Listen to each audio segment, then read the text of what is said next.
Now, President Trump tweeting late last night, quote, we're doing great economically as a country. #1, despite the Fed's antiquated policy on rates and tightening, there's much more room to grow. Joining us now, Philip Hammond, the UK Chancellor of the Exchequer. Chancellor, thanks very much for joining us. Good morning to you. Good morning. I wanted to start on the broad topic of central bank independence. The President has criticised the Fed here, as you're well aware, many times. Do you think the case is still loud and clear for keeping central banks totally independent? Yes, I do. For us, it's only a 20-year-old story, central bank independence, but it's a positive story. It's improved stability. It's a good thing, and I very much support central bank independence, and I would hope that we will see more of it, not less of it, in the future. The President also often criticises the ECB, Japan, sometimes the UK as well, as if the central banks are targeting their currencies to give exporters in their own regions an unfair advantage. Do you think that's a fair criticism?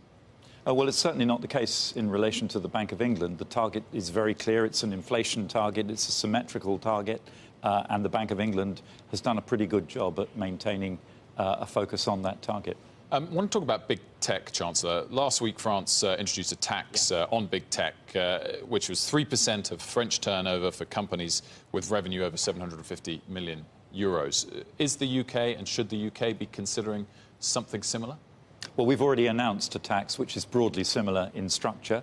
It won't come into force until next year, and we've been very clear that we would much rather have an international solution to this problem. But there is a problem, because consumers in Europe and elsewhere are not prepared to tolerate very large companies making very large revenues in their markets and paying no taxes at all locally. The problem we've got is that the international tax system was designed in the 1920s and 30s. It was designed around the shipping of physical goods, and it does not work well in the digital age.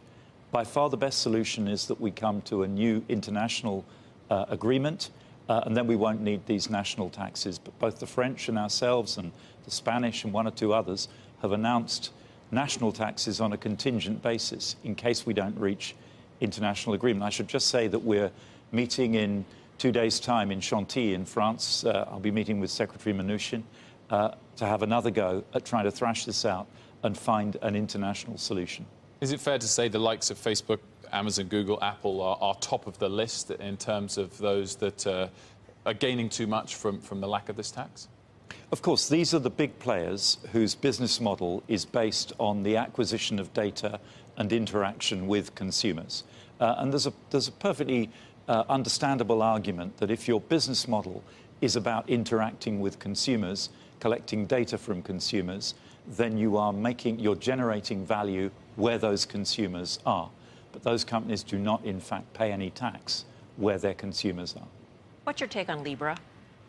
Well, it's potentially a positive, transformative step, but it also has the potential to deliver great risk into the system.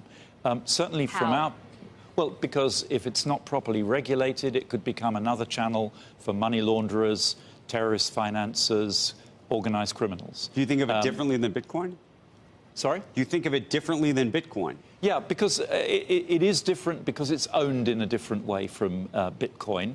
But look, we've made the decision in the UK that we're going to engage with this. We're not going to turn our back on it. We're not going to try and stop it. We're going to engage with it and try and work with others to ensure that it is effectively regulated. And if it works and it's properly regulated, it could be transformative in operating payment systems, for example. It could be a very positive thing. Libra was brought up during Jerome Powell's testimony last week.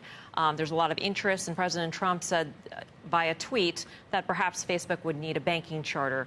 Would you agree with that move, that if there is this issuance of this alternative currency, that the company issuing it would need to be a bank?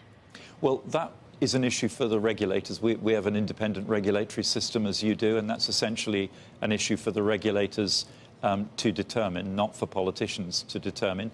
But it is very important that anybody that's operating any systemically important structure, and this could be systemically important, is properly regulated and appropriately regulated. I wanted to move on and talk about trade, Chancellor. If the President at the start of the last couple of years' process had sought UK and European support in his trade battle against China, do you think he would have got a warm reception So we've always said that, and I think I can speak for the Europeans generally as well as the UK, that we understand the concerns that the President has about China's trading practices. As China gets bigger and more important, it has to comply with international norms. It has to play the game. But what we've never agreed with is the approach of using punitive tariffs as a route to resolve this issue. We think that just leads, as it has done, to a tit-for-tat spiral, which makes everybody worse off. So the problem has to be solved.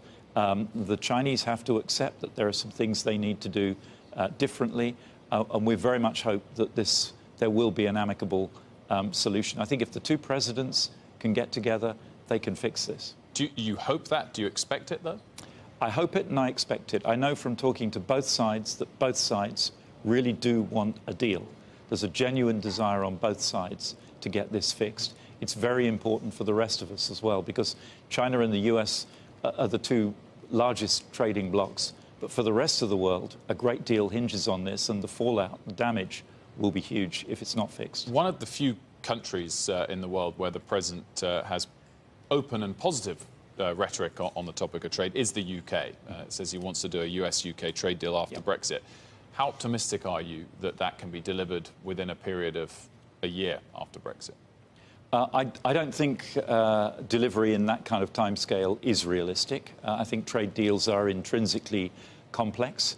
What I hear the President say, as well as we want to do a UK-US trade deal, what I hear the President say is America first. And the President's idea of a trade deal may not entirely coincide with some people in the UK's idea of a trade deal. There's going to be big questions about how we manage access for farm produce, how we deal with different food hygiene standards that we have, different farming practices. There are very deeply entrenched views about some of this stuff. It's not just about economics. When you come to issues around animal welfare, there are very deeply held views in the UK. So I think it can be done. We should be ambitious, but I think we've got to be realistic that it's not something we're going to do in 5 minutes. You're here in part to meet some financial services companies that have a presence in London. Do you fear the short-term outcome of a no-deal Brexit for those companies and headcount in London, or also the long-term outcome?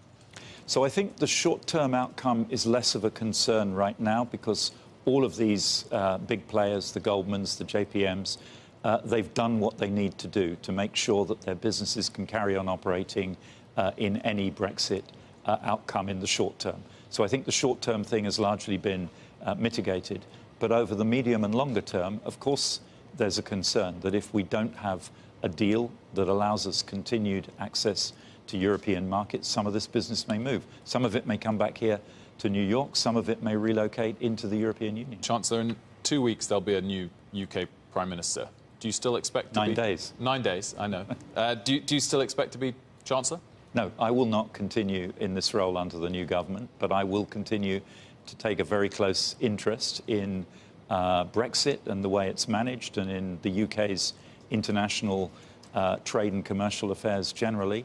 And I will continue to be a member of Parliament. The new government, the new Prime Minister, will have a majority of 2 or 3 in Parliament, and I'll be one of them. So a lot of power rests in Parliament going forward. Are you suggesting you might make life difficult for the next Prime Minister? That's not my desire. I want to work with the new Prime Minister, the new administration, so long as they are focused on doing the things that will strengthen the UK economy and make it resilient in the future. I will be fully supportive. But if the new government tries to drive the UK over a cliff edge called no-deal Brexit, then I will do everything I can to stop that happening. Chancellor, thanks for joining us. Thank you. Great to see you. UK Chancellor of the Exchequer, Philip Hammond.